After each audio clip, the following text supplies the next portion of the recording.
Hello, this is Jahara from In the Line of Wire. On our whirlwind tour of Islamabad, I was able to catch hold of Faizan Buzdar of Scrybe, a young company that created quite a stir when it put up a video regarding a new organizer that they had developed in Islamabad. And it brought about such interest from the American market as well as locally that Adobe Systems in the US decided to invest in this young company and take the product further. I talked to Faizan, and although there are a lot of secrets behind what he's doing at the moment, he was able to give me an insight into where the company's gone, what he's learned, and the challenges that he faced along the way. So over to Faizan. So I'm Faizan. I'm founder and CEO of Scrybe.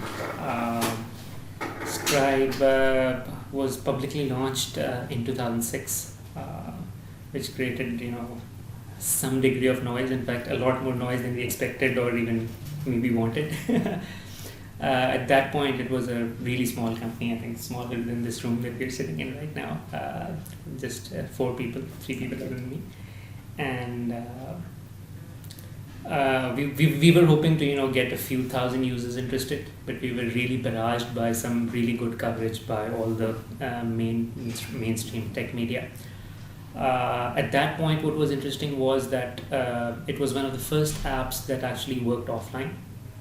That this was before Adobe Air and Google Gears. What was interesting in there was that I have always been a product person. We've been working on products for the last 10 years. Mm-hmm. And the reason for starting this company was to do something on the web which gets its own customers, which gets its own users. You want to create enough of a noise, you want people to get interested, you want to solve a problem that people are interested in so that they come to you instead of you spending hundreds and thousands of dollars setting up sales and marketing in different countries and cities. Right. So when we launched, we actually got quite a lot of VC interest. About, let's say, 12, 13 companies pinged us. We eventually closed the deal with an investment from Adobe Systems and LMKR. And I think that was a good decision that got us money, some strategic insight. And since then, we have been kind of, I would say, in hibernation, working on our next version. Mm-hmm. And let's hope that that's also something that it meets the expectations that people have after this time. So where are you at the moment that you can talk about? Well, what we did was we talked about we launched a video and we talked about a number of features in that. Everything that was in there is out there right now. Okay. We still haven't opened the beta completely because it's just that, whatever we needed in terms of the user feedback we already have. And technically speaking, in terms of the product, we are actually at a stage where we actually have now 1 or 2 companies that we're planning to give them to and kind of fool around with it, but we still can't quote any release dates or when those things will be coming out. So what is the product so far? For those who don't know. The version that's already out there was targeted at the general consumer, and it had a calendar, a to-do list, web clippings. It was a personal productivity app. Which was unique just because of its user experience, which is something that I've been really interested in the last many years. I've actually taught that at university, just one of my core passions. So it was kind of a dry productivity app. In fact, that was the reason that we were surprised by the amount of reaction that we got, because these are inherently not as interesting as video sharing or photo sharing. It's a calendar and it's supposed to be boring, right? Obviously, something people needed. Right. And some of the ideas in there, for example, like paper sync, which was just foldable paper, take a calendar printout and fold it and put it in your pocket. Some of these small, neat ideas, which were based on, again, a lot of hard work based on talking to users. Okay. So what we used to do was, even when the application was about to launch, when everybody thought we were about to launch, it took but 3 more months, because every Saturday we would have what we call, captive user testing. We would have a person in, he would spend the whole day with us, and we would try and figure out And sometimes the person himself will not say, he won't say that, he will just say that, I never use printing in Outlook. And then you need to kind of figure out, so why? Because he does need to carry something with him. It's, what do you need to do to give it to him in a way in which it will be useful for him? Okay. So at that point, the main thing that we wanted to do was that we were really very unknown, and in terms of geolocation, at a disadvantage by not being in the Silicon Valley, and we wanted to be noticed. We wanted to raise money to get us to the next stage. Right. So thankfully we got that, and this next version itself will be a kind of a jump in terms of both functionality and the business scenario. Right. And what's been the experience like? I mean, going from Rawalpindi and having investment from Adobe Systems, and actually then working with a different set of people, different strategies, talking to the press in the US, stuff like that. What has that experience been like? I think it has been wonderful. I mean, I remember when we started, everybody that I talked to used to say that this is impossible. If you're sitting in Pakistan, what you should probably do is do services projects. There were people that I would go to for advice, and they would give me this services project and say, you better do this because this will give you money right now and this month and the next month. You can't sitting here. You can't play a 5-year strategy game. That's not what you should be doing. Right. But I would say the core team, all the people that we had at that time, we had been working together for quite so many years, and we were primarily interested in good products. Right. We didn't want to get into the services business. So that has been really good. I mean, identifying a space, going through the kind of analysis process of what is the right time, is this the right time to launch this? And in fact, this industry is so much about timing, right? So right. What was good and exciting at that time is boring and old right now. If you do the same thing right now, it won't work. Right. You need to kind of figure out what people need now. You're always kind of taking a bet on things that are really ahead. I remember when I first started talking about this company, the web was really, the word Ajax, the word Web 2.0, they weren't there, right? So the web was even Gmail hadn't launched when we were first, the company hadn't formally set up, but we were talking about doing something in this space. So everybody would be like, the web is like really boring, and then the web went from its current height to the current crisis we have. Okay. What about the current economic climate? How do you see it? How has that changed what you're doing right now? Some of the decisions you made in the past, how has that impacted on them? Are you thinking of re-looking at what your strategy was until this happened? I think the current economic crisis, the first thing is that it is for anybody who is responsible for the salaries of people, or who is responsible for shareholders and investors. This is a really tough time, right? Okay. This is a time to be really careful about both spending money and both about strategy. I think would have been we are almost ironically lucky in terms of saying that the current economic crisis has kind of supported some of the arguments that I have had internally in terms of saying that in this space it doesn't make sense to it isn't the eyeballs game. We need to figure out the business. You need to figure out the features of the product that will create a long-term business. Right. Don't necessarily crumble into the pressure of what everybody else is doing. Let's just rationally think about what we want to do. So in that sense, I think in the last few months, it's actually worked out in the sense of people who were previously advising to go the eyeballs route. They're okay with saying, okay, it seems right to be heads down working on technology which you think will create a better business. Okay. But this, I would say again and again that this is a really, really tough time, and everybody. I suspect we don't talk about it as much here as people in the US, but the crisis is going to impact everybody, and making sure that you have enough money to kind of survive, and also which I think the founder of Slide calls it the immigrant ethic. So even although we raised a lot of money, but we didn't go around here, we didn't just spend it in 6 months. We, even in terms of scaling people, we've been really careful in terms of getting a group and getting them into the same kind of thinking and groove, then getting another person under each person, and then doing that again after 6 months instead of just going out there and hiring 40 people. So how many people work at Scrybe now? Now there are 16. Okay, good. And are they all from your alma mater, GIK, or are they? No, they are from multiple universities, I think. And has it been difficult to find the kind of people you need? Yes and no. Meaning, just because of being focused on products and saying that we need something that has a really long-term view, and you need it to be really finished and really refined and better than the competitors. That isn't something that most of the industry is services based, so that's something difficult to do.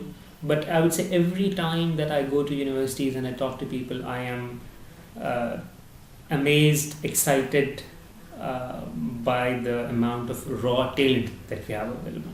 The amount of intelligent people willing to do hard work. That's something that's in abundance. Sometimes direction and strategy is something that may be lacking, but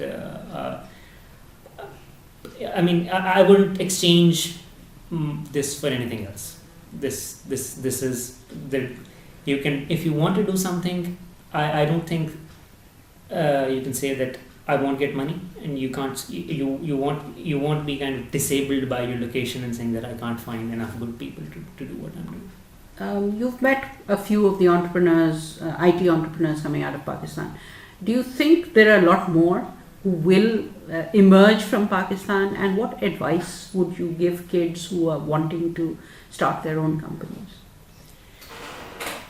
I think I continue to be amazed by the number of good things that are going on there. It's just that the media is more interested always in the political crisis, and that's something that kind of just overshadows everything else.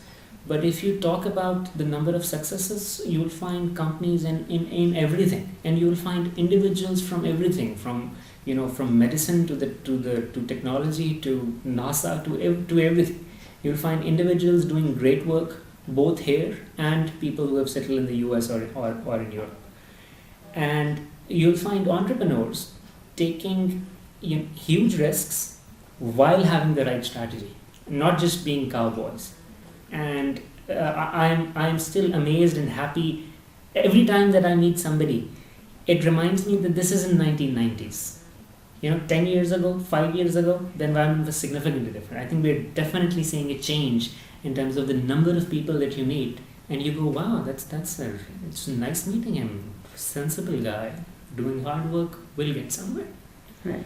And in terms of people wanting to start their own things, my experience has been, I keep saying that I have learned a lot on the job. Meaning, I would say that I wouldn't be able to do this if I just fresh out of college had started this. There is a lot that I have learned in the companies that I worked at in terms of, business, markets, technology. There's a lot that one learns. In college, we are not necessarily as exposed as, say, people in Silicon Valley and so on. Sometimes we're really good at technology, but we're not good at the business side. Sometimes we're really good at technology, but we're not good at partnering or finding the right team or making the team stick together and stuff like that. These are things, the value of each of these things is something that you learn once you observe them happening, right? So what I would advise is that observe a lot, okay. Look around a lot, but if you feel that there is a pain that you're passionate about solving, it is never about the money. Right. It's always about, here is a problem, and solving this keeps me excited enough to not sleep at night. If you find something like that, and you can find a team that will stick with you through solving it, I would say go ahead. Just a reminder that it will probably be the hardest thing to do. But then, it'll be worth it in the end. Right, and what else are we here to do? Tell me, what is missing? In terms of an ecosystem, what more do we need to do to make sure that anybody who decides to go that route has an easier time of it than perhaps you did or the early entrepreneurs in the IT sector in Pakistan did? I think one of the first things that I'm happy to see now is that 5 years ago everybody would have said this is impossible, right? Now when you look at it, there are at least 2 or 3 examples, right? And that makes a world of a difference, right? Right. When we think about the Silicon Valley, it's because when you're on the train there, you can see people talking about stocks, and that there's so many people have made it, right? And so many people have been successful in following their visions. Whereas here we are always kind of consumed by the political crisis or something, or saying that just that the environment, whatever good I do, the environment will somehow take that away from me or something like that. But once you have a few examples out there, and which we mashallah do now, and I think will continue to do so in the next few years, Right. that has a huge impact. Of course. So one thing is highlighting the success stories so that it seems more relevant. It doesn't seem Bill Gates and Steve Jobs, they have huge achievements, but it's just that they're out there. In a different world. It's they're not out us. there. Yeah. And once you meet somebody and you say that here is this person who did XYZ, and he had milkshake at Falana Chowk in Rawalpindi. That kind of makes it then you real. can identify with that person. Right. So, or for example, if I'm from GIK and if I go and talk there, and when I keep saying that it started from room 14, hostel 2, and then that kind of makes them think that okay, so it's people from here, and I give them a lot of examples. So, I mean, I was at the Silicon Valley Open conference, and people were, as we do a lot, we're complaining about there's so much wrong with the country and what can we do. So I was quoting an example. Okay, so all of us, how is it that my classmates, a majority of them are sitting in Microsoft, Right. some are sitting in Google, some are sitting in the Amazon and the number 1 companies in the world. And how come that they're good enough for them there, but you think that if we start to do something here, we won't be able to do it? Exactly. So in terms of the ecosystem, I think one thing that's now happening is a better sense of the value of community. Right. Different companies getting together, talking about stuff without being too insecure, talking about their mistakes, what they have learned. So we have been through a very roller coaster ride. There are things that we did right. There are things that I regret, and it's useful to just listen to that. It's useful for me to listen to people who have set up companies in the US, whether they are from this country or whether they're from wherever. It's always useful to talk to somebody who has done it before. Right. And now we have people like that. We have people like that, and we have that sense of, I remember even 5 years ago, if you had a lunch and you talked to 3 top tech companies in Islamabad, they would be thinking, do we want to? Whereas right now there are regularly community events, and there are a lot of people who have contributed towards that, and that's something that's really needed, and I think that's something that really helps to kind of broaden the horizons, broaden the perspectives of students or even people who are working. Right. Great. Thank you, Faizan. Thank you. So that was an interview with Faizan Buzdar, a very interesting young man who's going to go far and who has learnt a lot and is talking to young kids at universities and teaching them a thing or two about the challenges that he has been through himself in Pakistan and elsewhere. We will visit him again in a few months because obviously there is a product that is about to be launched. He wouldn't say so, but I sense there was. So we'll visit him again and find out where that's at. For the moment, this is Jahan Ara from In the Line of Wire signing off.